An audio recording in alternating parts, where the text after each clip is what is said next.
the jobs that you mentioned, telesales, the repetitive manual type tasks will be replaced by robots and automation. It's already happening now in some areas of the industry. But what we found we just conducted a survey across Africa where we wanted to understand the impact of AI and automation in contact centers. And we ran interviews across 5 African countries. And the majority of the contact centers, at least 70% of them, said that the people within their contact center had lost their job. The rest of them said that they have been reskilled or upskilled and employed into higher order tasks within the contact center environment. So it's definitely one thing that we see, that AI automation can actually enable agents to do their job better by providing them with beneficial, personalized information about the customer at the agent desktop. So then the other thing we're not seeing is that there's going to be, we can't foresee the future. If you look at any revolution, the internet, cell phone, mobile phones, we couldn't foretell the jobs that those were going to create. And look at what happened when those innovations came in. So the same thing is going to happen here. There's going to be a whole new lot of jobs that will come on as a result. And just to add, he's absolutely right. If you look at the first industrial revolution, the second, and we're talking about this industry 4.0 big summits these days, every time history repeats itself, and every time we are talking about that there will be jobs lost because of the new technology trend which is kicking in. In the first industrial revolution, it was about machines, and there was a talk that we are going to lose jobs, machines are going to replace humans in factories. Did it happen? No. Humans went out to do something better, went out to do something more. And that is the nature of economy itself, and that is the nature of the growth itself. If we don't adopt new technologies, we are not going to make our lives better.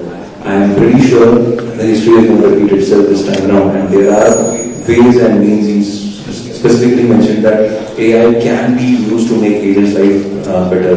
At this point of time, is agent struggling to do his job? Yeah, a lot of them are. Can we make their life easier? Yeah, absolutely right. How can we use AI? There are ways and means. We can, at a few of the projects that we are doing and a few of the things which are live. One of the things that we are doing is we predict emotions of the customer using test analytics and bring it right in front of the agent when he's talking to the customer. So he knows the customer is angry or the customer is in a neutral mood or something like that. Right? And there are ways and means we can help them take the next action so that they are in a better position to serve their customers. Just looking, we've got something different. I just right on the line. I just very quickly just want to say that what the statute mentioned there, go across any job in any profession. It's not just contact center, it's in the accounting profession, it's in the medical profession, it's everywhere. So the one critical thing that we need to take home is that irrespective of what industry or sector or skill level you're at, the most important thing is to acquire the skill and the mindset to be able to appreciate change and navigate it and understand what the process of learning new and complex skills is. If I don't teach anything at school, we need to teach the children how to acquire new skills, because we never know what skill's going to be there the next day. So that's critical in terms of our future 4IR. And then I think the other thing is, as long as you are creating value, you will always be employable. So that's what it's about. And so a lot of the technology is doing that, it's making us to create more value. Thank you. I think most of the things the two gentlemen and the lady have touched on the things, on the key things. With reference to your question on artificial intelligence, which when people started hearing about the things going to create people's jobs. But here's my take on this. In fact, AI, as we know it today, which is heavily related to machine learning, which is a way machine learning to do things by repetitive tasks, to a point where they are intelligent enough to do those tasks. So these are the jobs that could be automated. These kind of jobs that are repetitive, those jobs that it's either this or that. but the core bulk of businesses will still need a huge human element. And I prepared a very short list here in line with your topic. Okay. Yes. For example, the contact center, I don't think I'll dwell on it because it has been dealt with since morning. Inbound, where you take in calls on behalf of somebody else. Outbound, where you do telemarketing. Now, there are also other services. Value addition. There's a 20-minute touch point, I think it's marking one. Value addition services, where it's not just voice now. Things like LPO, it's called legal process outsourcing. It's still the same thing. These are repetitive tasks that will cost legal firms a lot of money to do. So they'd rather find an offshore company to do those repetitive tasks. It's a lower cost. Because the idea at the end of the day is to get high quality at lower cost.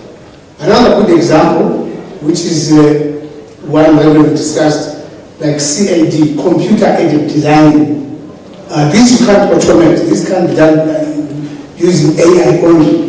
You've got draftsmen, if you know what I'm talking about, engineers, architects, who will come up with buildings.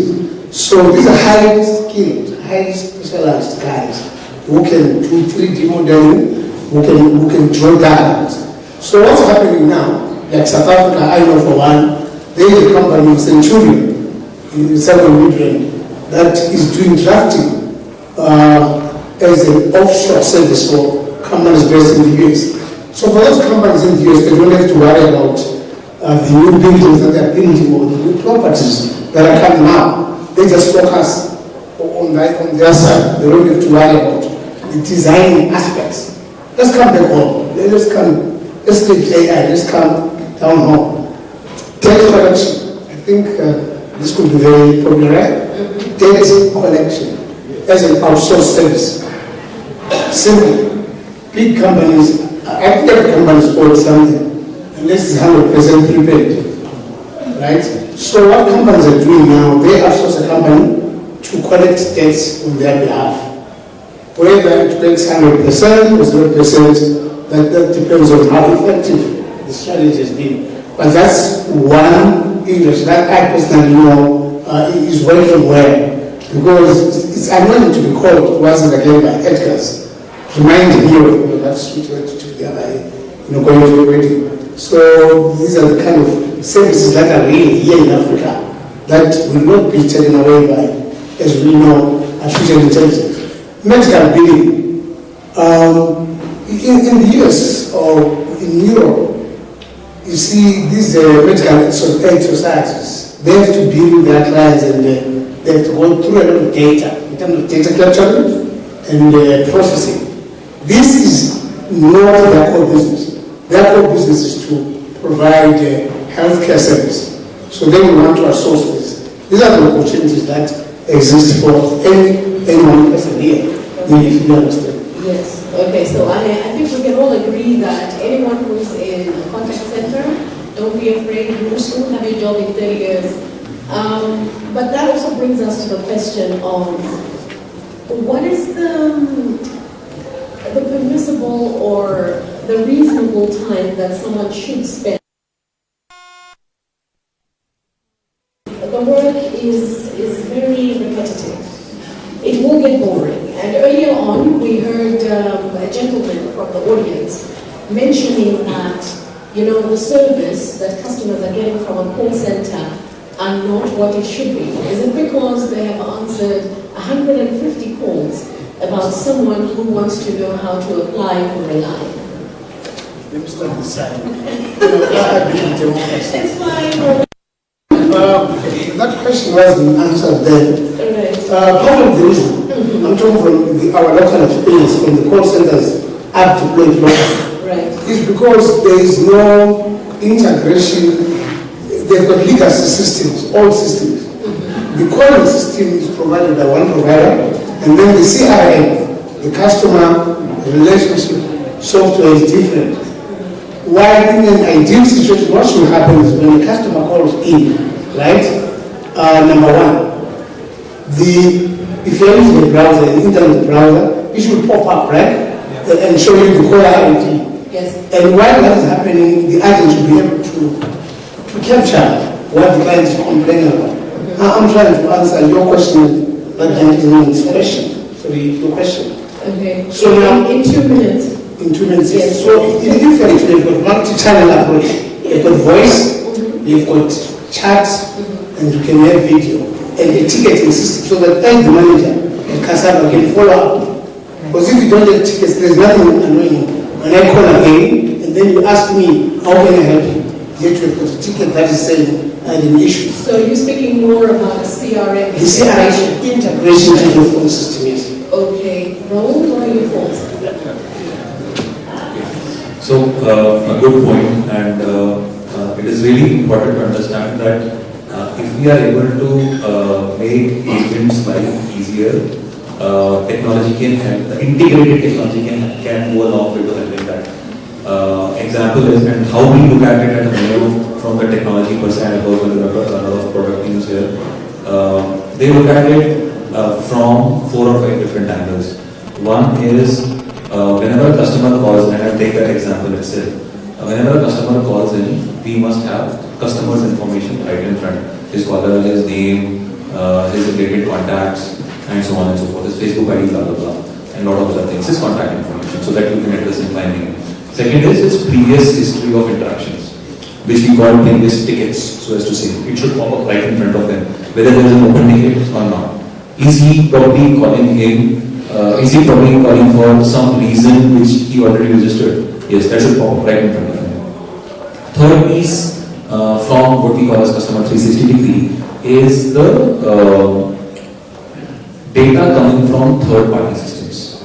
Okay, when I say third-party systems, for banks, it's core banking systems. For e-commerce, it's warehouse systems, logistics systems, order management systems. Now, these are third-party apps. If you have integrated it within the system where call is coming in, you have that information right in front of the agent screen, he would be able to answer it. For e-commerce, whether an order is pending. For banks, whether the transaction made was successful or not, right in front of him. And fourth is, for answering all additional questions, there should be a knowledge base, which is a central knowledge base where he can just quickly search some queries and get the answers if he's not a trained agent. What we have usually seen, specifically in a lot of economies, is that, and specifically in India, is agents jump jobs very, very quickly. So whenever a new agent is onboarded, he needs to train. So the onboarding cycle is very high. So you need to get them up and running very, very quickly. So these knowledge bases help. So 4 elements of such, helping the agents answering calls or emails or Facebook very, very quickly are one, the interaction data, the customer data, the knowledge base, and information coming from third parties. So if you have all 4 of them right in front of the agent, most likely you're going to reduce your costs, which is the average handling time, significantly, and you're going to give a good experience to somebody who's calling you. I think thank you so much, but I feel you only touched on the technology bit, where technology has to be right, and the assumption is everything else should fall in place. I can see Judy, you're ready to say something. To touch on the skills, if you could possibly help us, because you have obviously had a lot of interactions with individuals that work in contact centers. So possibly you can touch on, the culture in a call center, how everything seems to be under pressure. It's all about numbers. How many calls did you answer? Why have you not met the target? What is it that we can do to ensure that at the end of the day, there is no burnout? The call operator or customer service representative is still delivering perfect service.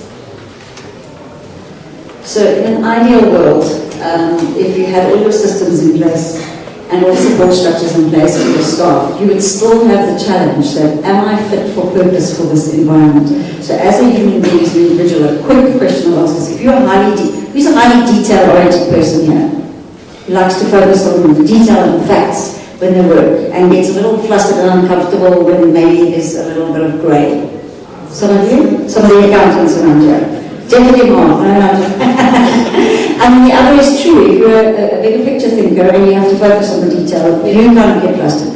So I'm kind of loving this and I might get shocked. But the system in itself is flawed in terms of the way it's been structured, which is, I think, one of the biggest opportunities for a country starting out from the beginning, is to take all these lessons around, get your systems right, and get your people that are right for the systems in place. Because a lot of the stress comes from not having systems that support your ability to deliver to the client, but you are measured on your ability to deliver to the client, often in ways that is not in your control. So it can become quite soul-destroying for the individual sitting in that seat. The other is, as in any other job, and I don't know why we don't apply this to contact centers, is to do a profile match between the nature of the job and the role people will be performing and that person's preference, style, competence, and interest. What we seem to think is that BPO is the solution to all unemployment, and anybody who is marginalized or desperate should go to work in that sector because it's an easy job to get. It's not an easy job to do or keep, but it's an easy job to get. So I really feel strongly around first profile, your personality match, your style of work match, your competency match, your resilience match, before you even think around working in a contact center. Because you can upskill easily, but if you are just that nature of personality that is not going to thrive in a space where you're under constant pressure, where there's high stress levels, very quantitative measures, and very happy customers in many instances, then it's probably not the space for you, and that's nothing wrong. But there are those who thrive in that. So to answer your question quickly is, if you're somebody who thrives in that kind of environment and loves high levels of stimulation constantly, you can stay in a contact center for 20 years. If you're somebody who does not and is flustered and feels emotionally drained by that, you might last for 2 days. So it definitely would be a supportive environment, the right systems, strong people practices, and a very clear understanding of what that role involves and how much to it. Right, perfect. I think you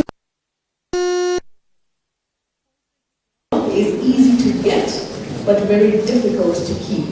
So Mark, can you please share with us some of the initiatives or employee engagement ideas that you have seen employed in different contact centers that we can learn from you, so that we ensure that it's still a happy place, because at the end of the day, a happy employee is a happy customer. Very true, very true.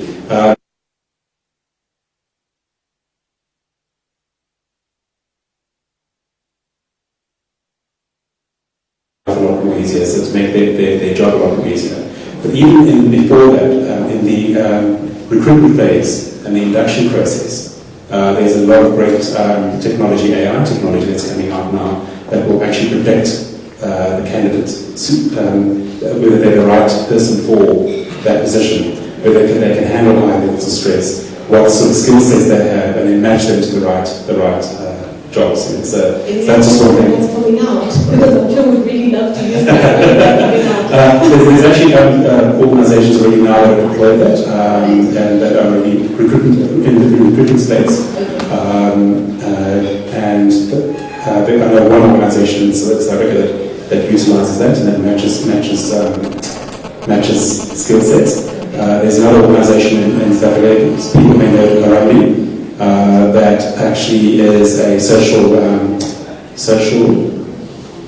impact organization, yes, thank you, that basically has got a platform that job seekers can register on, and then they go through some competency tests and analyses, and then the system matches them to specific jobs, and if they don't have enough skill sets for their jobs, then the system then prompts them to train and actually trains them. So goes through the system, trains them, matches them to the job, and then puts them forward for that job position. And that's what we're going to see a lot more happening. But to get back to your point, in terms of the contact center environment, there's a lot of great case studies of organizations that have created wellness programs, making the contact center a great place to work within. Where there's areas where they can de-stress, where they can basically let go and have a bit of all time. There's a lot of also programs that have worked quite well in terms of mentoring, agent-to-agent coaching, to help agents if they're having a difficult time.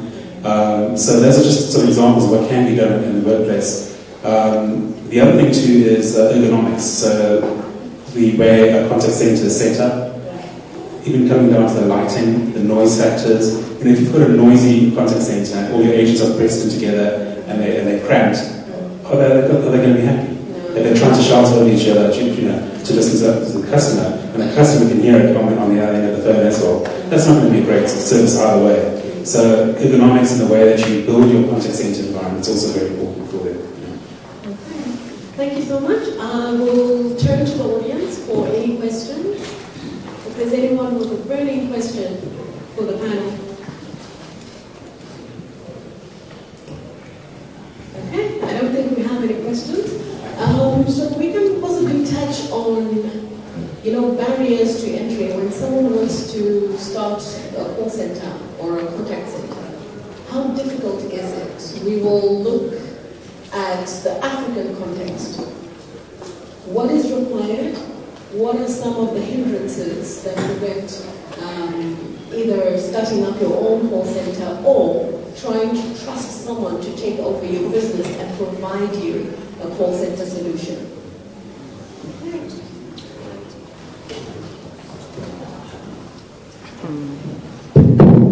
Okay, on that one, that's interesting.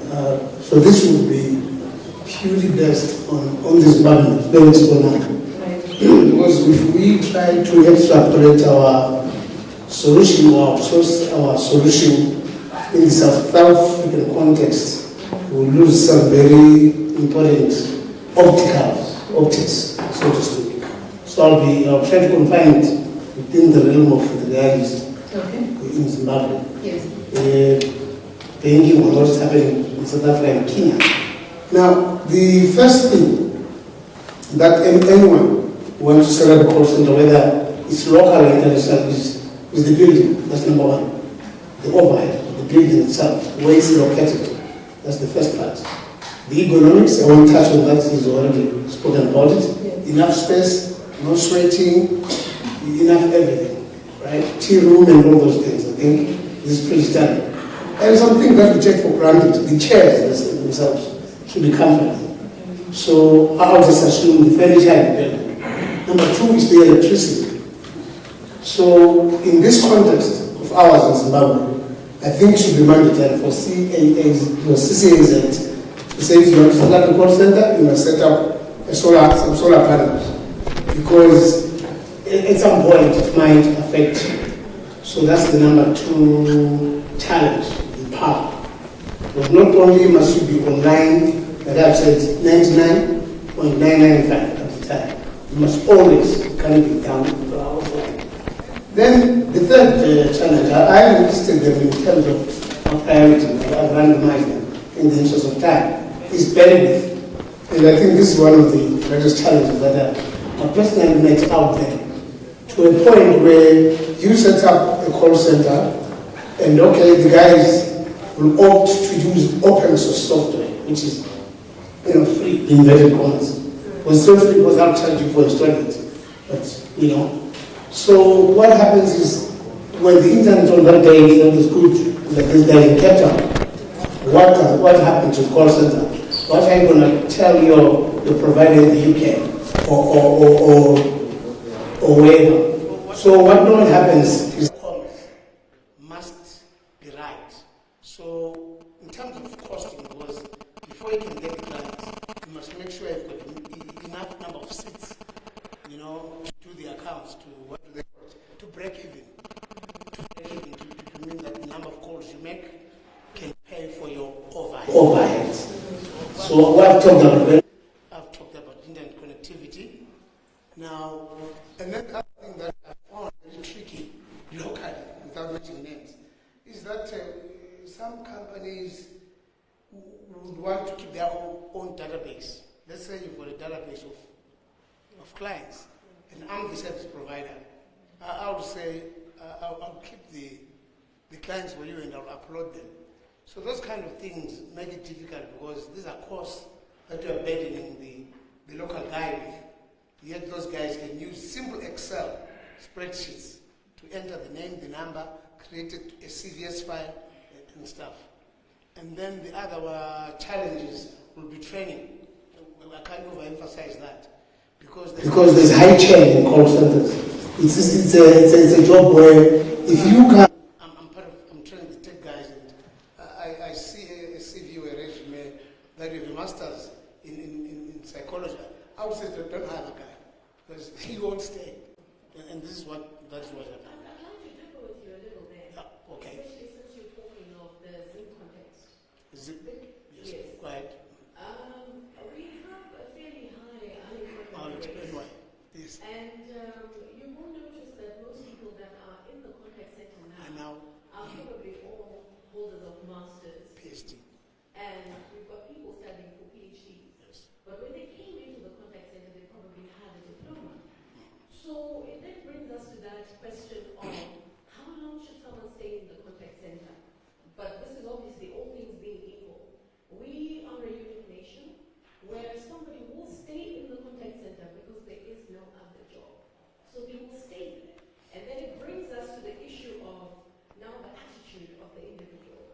I went to school, I studied IT, I studied pharmaceuticals, or all those fancy things, but I'm working in a contact center asking people whether they want cheese on their burger or not. That can be really frustrating. And it's unfortunate that's the situation that we're in, which is where now we need to see where do we employ the suggestions that Mark was speaking of. How do we keep that individual motivated? Yeah, so let me complete answering your question, then pass it over to, I think mine is the best of this one. On the challenges, I'll stick to what I know best. Because I encounter these things out there when I'm deploying call centers.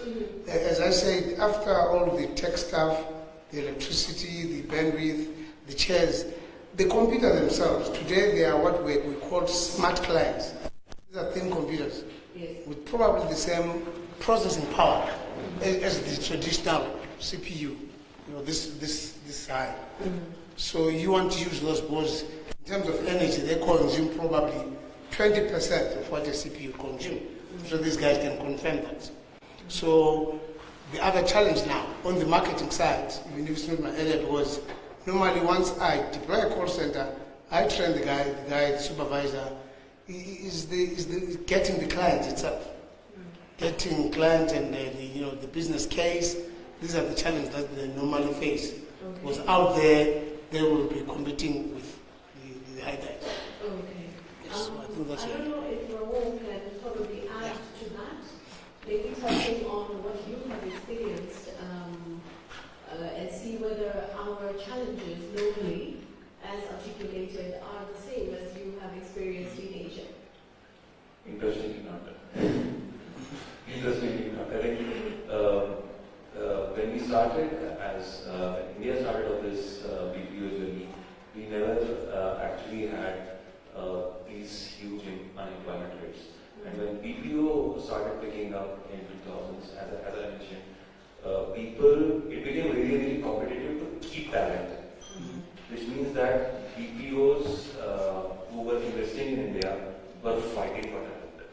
Which essentially meant that they wanted, whenever a new BPO came up and set up a shop in India, they picked up people from other BPOs, giving them, let's say, 20%, 30% more money, and said, please come in and work for me.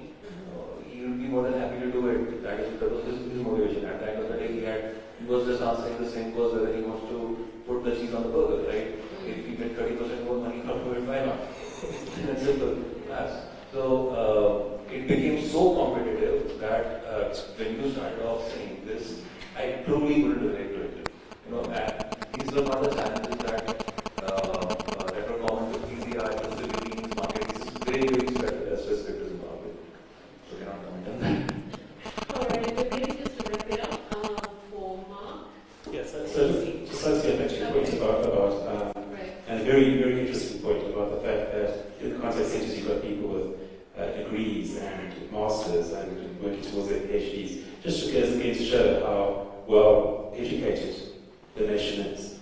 And whilst throughout the day I've been actually writing down a number of elements where I think Zimbabwe could potentially play in the BPO industry? Can I just go through them? That was actually going to be my next question. Okay, great, thank you, thanks. So I've got 6 or 7 areas here. The first one is overflow work from South Africa and other markets. So collaborate with countries like South Africa. I know that there's a delegation there next week to South Africa for site visits and to meet with industry stakeholders. Identify opportunities where South Africa has overflow work that they could potentially outsource here to Zimbabwe. And not just South Africa, other markets as well. I know that Otis was talking about that, that he's actually, and I'm in contact, you're doing that at the moment, that you can overflow work from other markets. That's just one area. Then, can I just ask the audience, who here is in in-house contact centers? Just hands up. In-house contact centers. Okay, who here is in outsourcing? Right, I think that just proves. Okay, thank you. That proves my point. There's obviously a lot more in-house contact centers here in Zimbabwe. One of the things that we've seen in South Africa is the ability for shared services. So organizations that have in-house contact centers are able to use those contact center environments to provide services for other markets. So Teleshore is a good example. They're based in Joburg. They not only service the South African market, but they also service the UK and Australian market out of South Africa, but within their own environment. I'm talking within their own company. Outsourcing does the same thing. They service the UK market and the Australia from their centre in Joburg. There's great opportunity for organisations here that have got contact centres in place. You've got sunk costs, you've got people on the ground, you've got infrastructure in place for you to actually grow those and start servicing other markets within your organisation. So if you've got a footprint across Africa, there's a great opportunity there. Yeah. Platforms. So we've heard a lot about mobile phones. Robert, you were talking about this is an entry level. One thing about Zimbabweans is that we're also very innovative. Just by the fact that there's eco-cash here, one money. I mean, that's leapfrogging technology. Okay? We don't even have that in South Africa. Okay? So there's a clear example there of leapfrogging. So what about on the agent? What about taking a platform like that and actually being able to connect agents to a platform where they can receive work? And it could be high order work that relates to their qualifications. So if they're skilled in specific areas, they could receive really good business process like finance and accounting work. And then the last point I wanted to make here was I made a point really about unique selling points and niche areas, specialized. Tutoring, because of the fact that we've got really good English language skills here. In South Africa currently right now, I know of 2 organizations that are providing English language tutoring skills for China. And they've got about, how many seats? I think the one's got 400 seats, and the other one's got probably more than that. Providing the skills, so they're tutoring Chinese people as in English as a first language. And I mean, again, what does Zimbabweans go to? You go to English language. So I think that should be opportunities like that. You kind of think out of the box.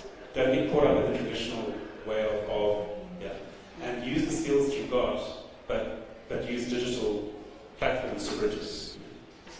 Okay. I think that's very interesting thinking. Your shared services are pretty good. I think I should.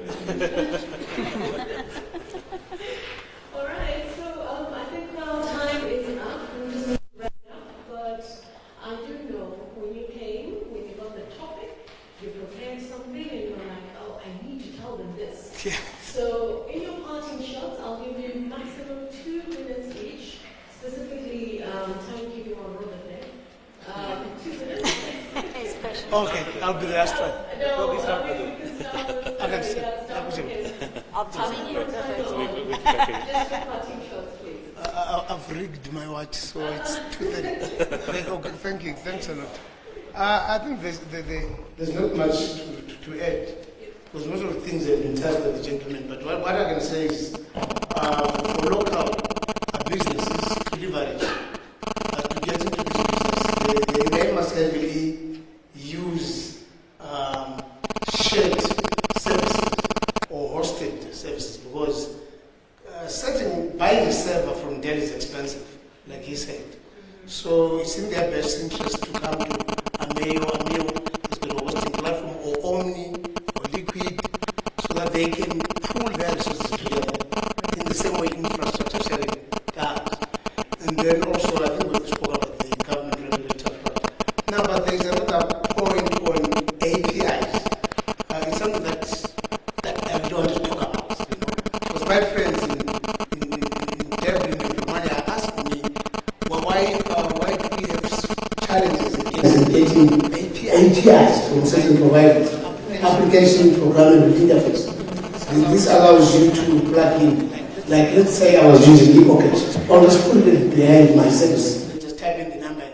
So there's something either that maybe, especially for you guys, you want to look into that through API.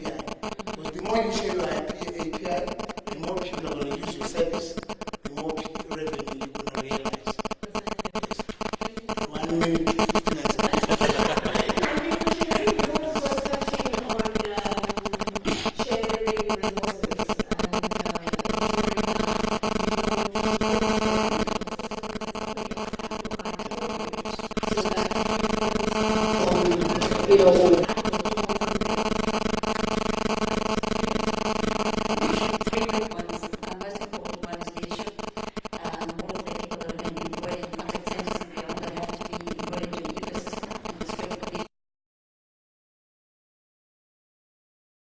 It is a high intense people business. If you don't get how to lead people, motivate people, you're going to have a problem. So I would always say, when you're hiring or starting a BPO, make sure you've got very strong, insightful leadership. Then take advantage of your advantages and make advantage of your challenges. So an example is with your higher levels of education, utilize that as a target for higher order BPO services and skills in the accounting profession, the legal profession, in the research profession, in the tutoring profession. So make that an asset, and people will stay when they grow. So I might be an honest student in a contact center, but if I'm growing personally and career, the opportunities you're creating for me, I will stay. And if you take the mindset, I'm going to develop beyond my own, you're developing for the broader economic development in Zimbabwe in any event, and people will stay in there. And then my last one, as an example of a challenge, is an opportunity with your electricity issues and with the solar requirements, and I heard the focus on solar and green energy going forward. A disaster recovery is a service offering in the BPO sector, where other people will have a disaster recovery zone in your building because they know that your power is not going to go down, your internet's not going to go down. So that's an interesting one. Everybody else is going to be struggling with it. Why can't you service that in me? Which is a challenge, which becomes an opportunity. And the next one is the focus on green energy. There is a BPO provider that manages they send out the technicians for your green energy issues for engineers. There's a contact center for dispatching engineers into the regions where we have issues with green energy technology, as you would A with the car, right? So the new types of technology are bringing around very great new opportunities. Okay. Okay, thanks, Judy. Touching on people skills, and also leveraging on green technology. So I think I covered the ones that I wanted to mention earlier, but I just want to leave with two points here. One is unique selling points. So identify Zimbabwe's unique selling points, and then stick to those. And that could be in niche areas, so like Judy was saying, the high order elements. And then also potentially non-voice deployment, so digital contact center development, next generational kind of concept of technology, IT-enabled services, is another area. And then I think one last thing to believe is that one of the successful markets that are emerging BPO markets, when they want to attract internationals clients to come to them, they generally will go after one or two what they call anchor clients. So one organization has got a world-renowned name, they'll bring them to the country, they'll set them up, they'll get them installed, and as soon as word gets out that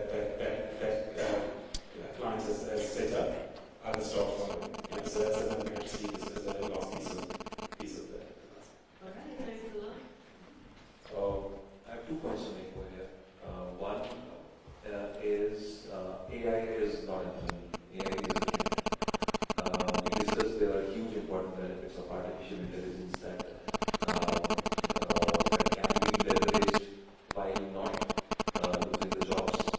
I'm pretty sure there are ways and means, and I think to make my second point over here is that if at all Zimbabwe is able to embrace new technologies rather than being resistant to it, because from the morning I'm getting the feeling that Zimbabwe is a bit resistant to these new technologies, be it RPA, be it AI, and few of the technologies that we're talking about. We should embrace them rather than treating them as a threat.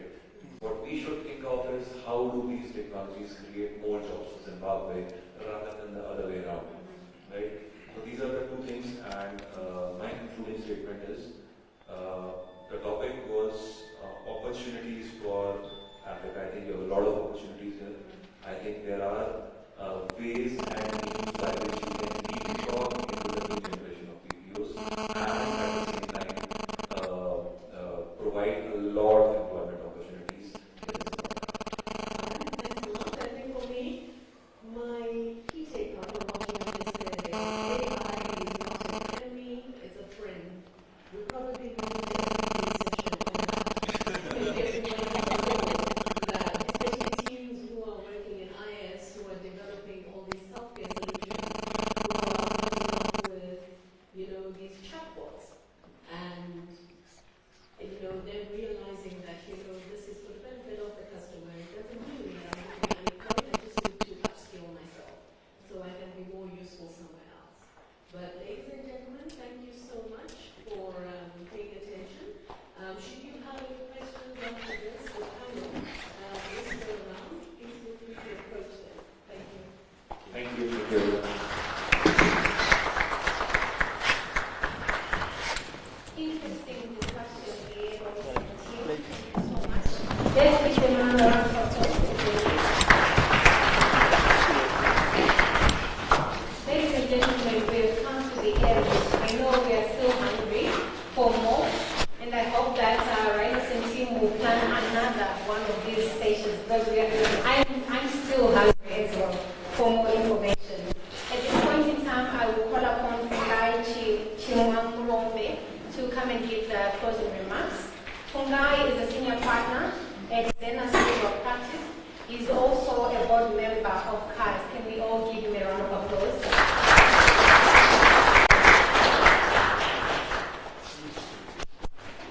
Greetings, everyone. It has been a good afternoon and a refreshing morning for all of us. I believe we've learned something from this conference. BPO conference, to me, was quite an insightful session, and we've learned a lot. In connection with outsourcing, how it can be adopted as a lean approach in our businesses and reduce some overheads. Even very small entities were encouraged to make sure we use cloud, we use open source, and by doing so, there's a fraction of costs which will also be covered.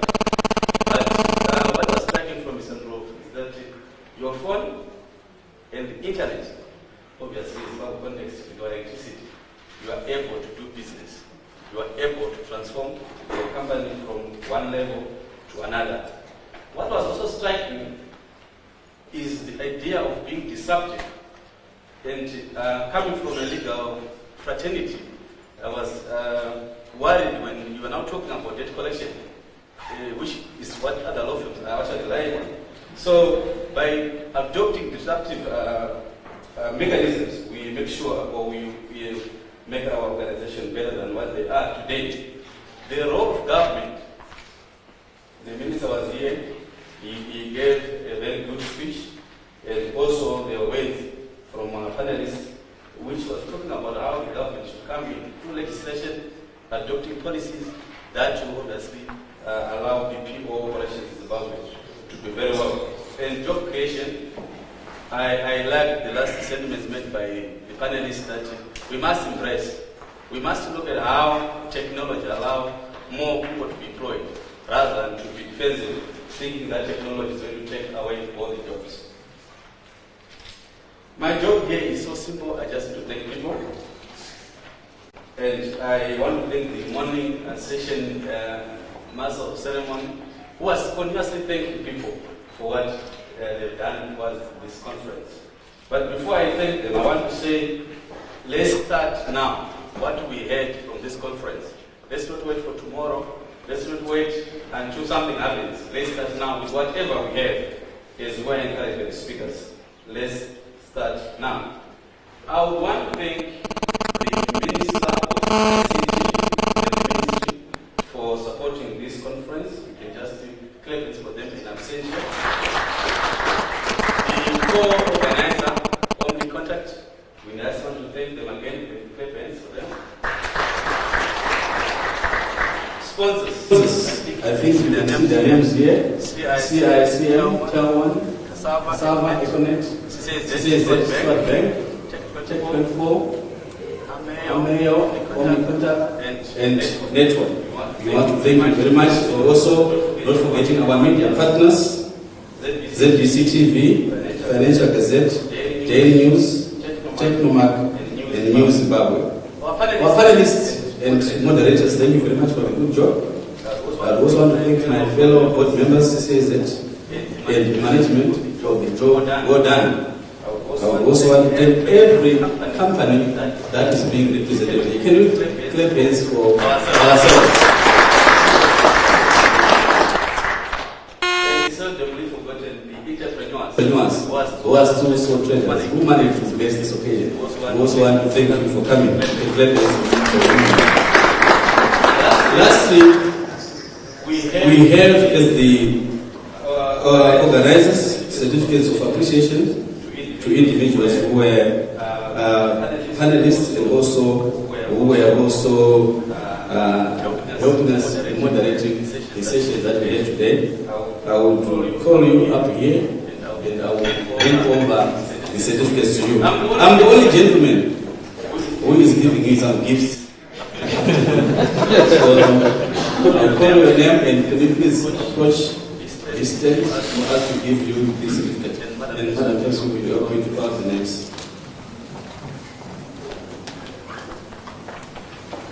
First up is Robert Ndlovu.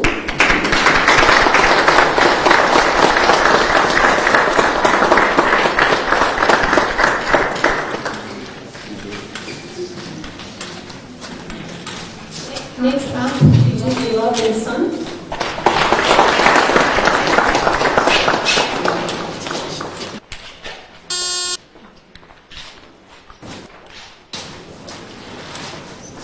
Next up, Raul Zushi.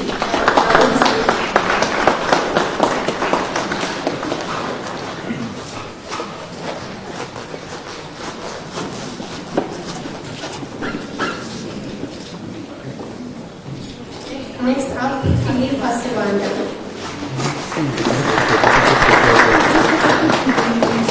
Mac Angus, next up.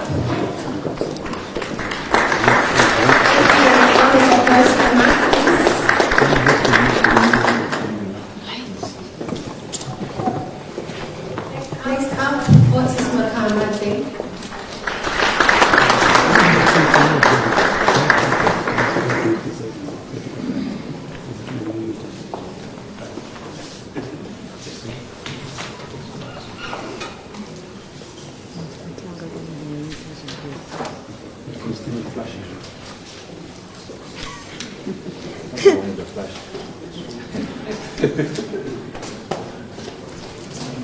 We'll be patient. That's in the way she did. Yeah, there you go. Thank you. Thanks for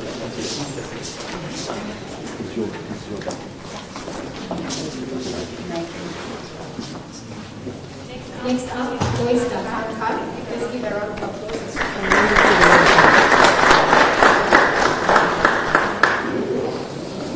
Get back in the lights.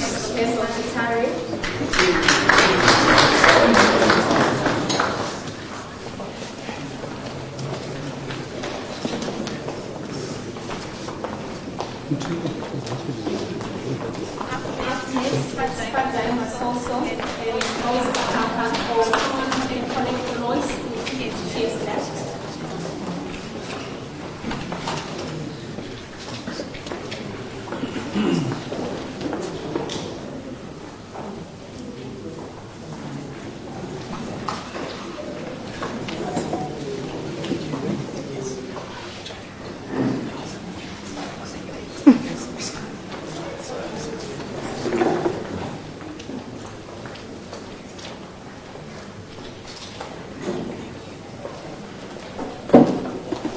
give a round of applause to Fazai, please.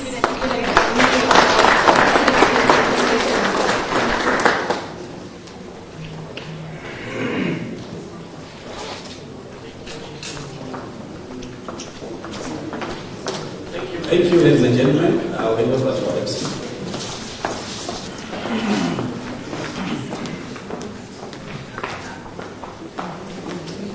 Just a few announcements before we break. There was a Twitter challenge that was announced. Please follow, make sure you follow the cars and the Omni Contact pages so that you can see who won and what they have won. Please make sure you follow the pages. And also for pictures and videos of the event, also follow Techno Mac Facebook page. The videos will be available on YouTube, Twitter, as well as their Facebook pages. And now, please feel free to have tea outside and to also network. Make sure you network with someone, get to know someone, collect some business cards. Thank you so much, ladies and gentlemen, for being here today.